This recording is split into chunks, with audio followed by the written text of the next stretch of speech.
Assalamualaikum warahmatullahi wabarakatuh. Welcome back to my YouTube channel. Balik lagi bersama aku, Lia Elia.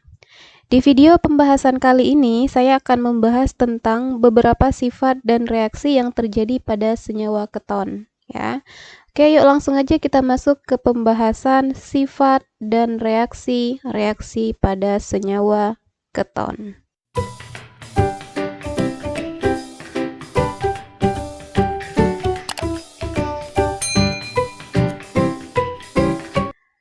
Sifat keton di sini nanti dia sedikit berbanding terbalik dengan aldehid ya.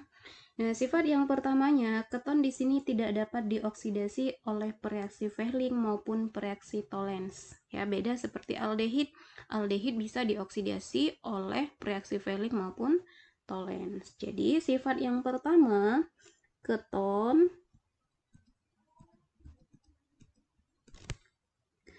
tidak dapat dioksidasi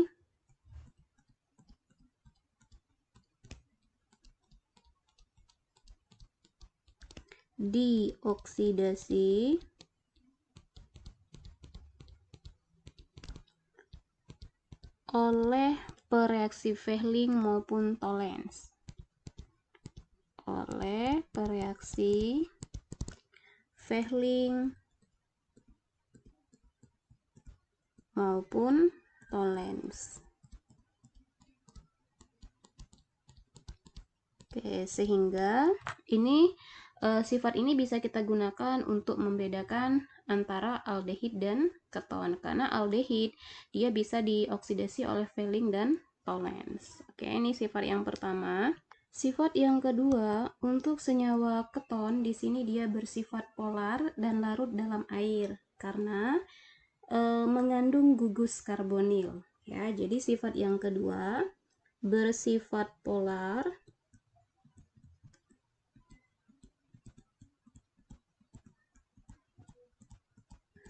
atau larut dalam air ya. Larut dalam air karena dalam senyawanya mengandung gugus karbonil. Karena mengandung gugus karbonil. Gugus karbonil itu yang CO ya. Mengandung gugus karbonil. Oke, ini sifat yang kedua dari senyawa keton. Oke, sifat yang ketiga untuk senyawa keton, khususnya untuk keton suku rendah. Keton suku rendah berupa zat cair yang mudah larut dalam air. Berupa zat cair yang mudah larut dalam air dan berbau menyengat ya. Yang mudah larut dalam air dan berbau menyengat. Oke, ini salah satu sifat dari keton juga ya, khusus untuk keton suku rendah ya. Sedangkan untuk keton suku sedang yang berupa zat cair dan sukar larut dalam air ya. Sedangkan keton suku sedang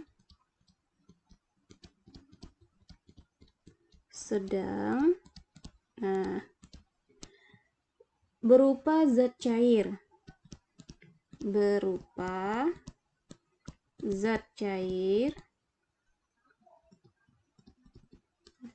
tapi sukar larut dalam air dan sukar larut dalam air. Beda seperti suku pendek rendah tadi ya. Suku rendah tadi bisa larut dalam air, sedangkan ini sukar larut dalam air. Oke, dan sedangkan untuk keton suku tinggi berupa zat padat ya. dan keton suku tinggi berupa zat padat. Oke. Dan keton suku tinggi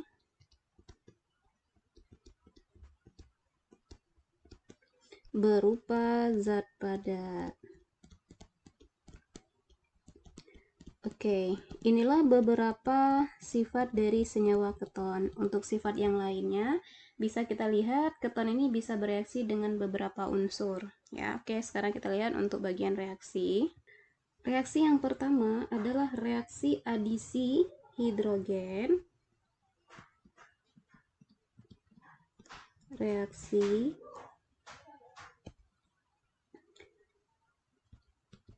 adisi hidrogen atau disebut juga dengan reaksi reduksi ya. Reaksi adisi hidrogen dari keton di sini dia akan menghasilkan kelompok senyawa alkohol sekunder ya. Jadi hasilnya alkohol sekunder. Menghasilkan kelompok senyawa alkohol sekunder. Alkohol sekunder. Oke, bisa dipahami ya. Sekarang coba kita lihat persamaan umum reaksinya. Oke, sekarang kita lihat persamaan umumnya. Atom hidrogen salah satunya akan bergabung dengan oksigen. Jadi oksigen bergabung dengan hidrogen. Kemudian ikatan rangkapnya putus ya. Dan satu lagi hidrogennya akan masuk ke karbon. Nah, sehingga akan kita dapatkan persamaan yang baru. R,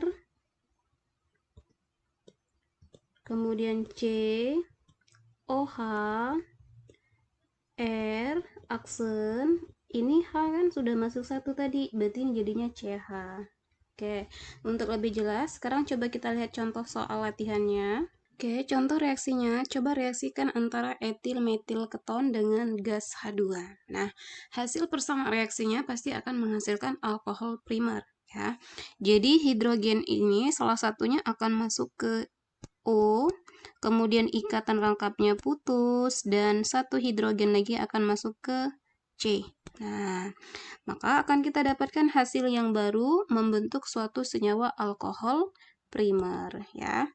Jadi hasilnya alkohol sekunder ya, CH3, kemudian CH2, kemudian C ikatannya tunggal jadi OH.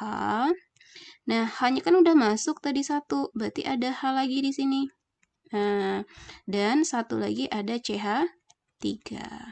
Ini termasuk alkohol sekunder. Kenapa? Karena OH-nya terikat pada CH.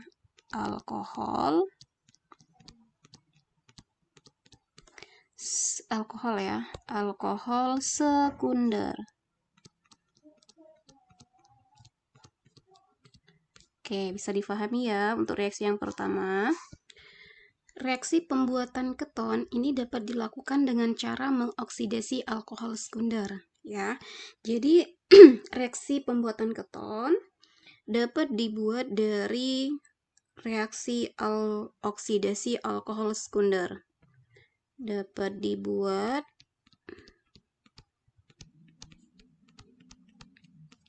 dari oksidasi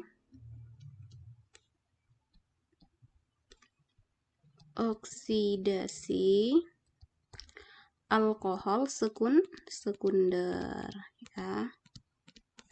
Oke, kita lihat persamaan umumnya.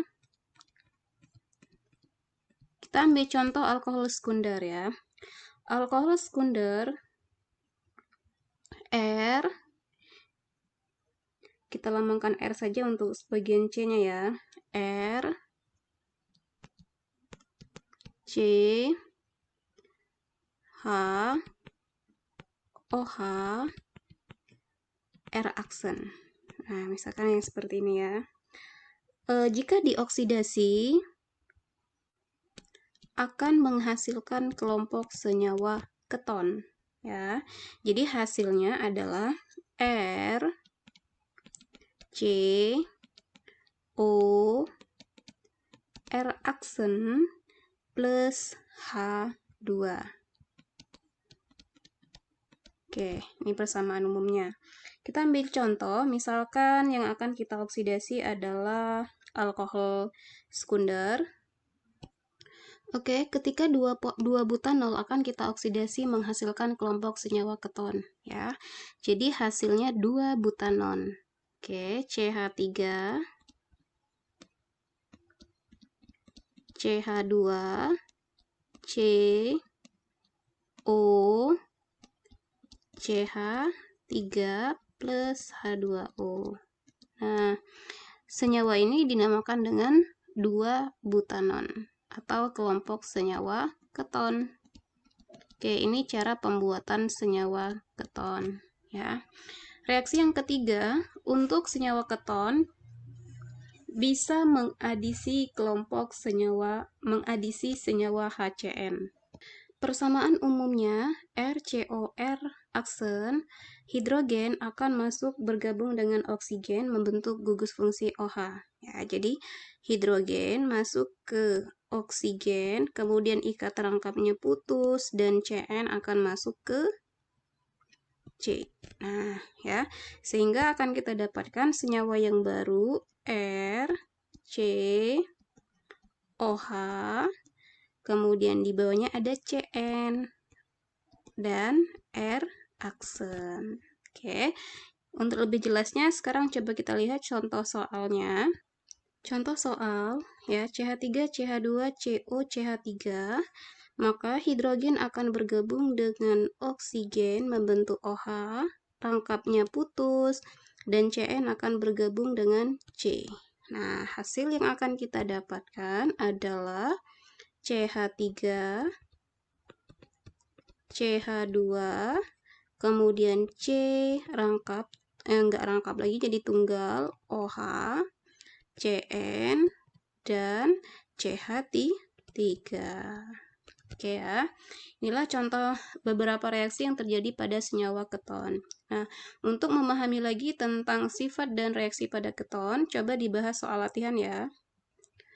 Untuk soal latihannya, coba tuliskan hasil reaksi antara dimetil keton dengan H2 dan dengan HCN. Ya, coba dibahas terlebih dahulu. Jika sudah tahu jawabannya, silakan tulis di kolom komentar ya, biar saya bisa cek jawabannya sudah tepat atau belum. Ya, sekian video pembahasan tentang sifat dan reaksi pada senyawa keton. Semoga video pembahasan ini mudah difahami, dan jika video ini bermanfaat buat kalian, share ke teman-teman kalian ya, biar manfaatnya lebih banyak lagi. Oke, saya akhiri. Wassalamualaikum warahmatullahi wabarakatuh.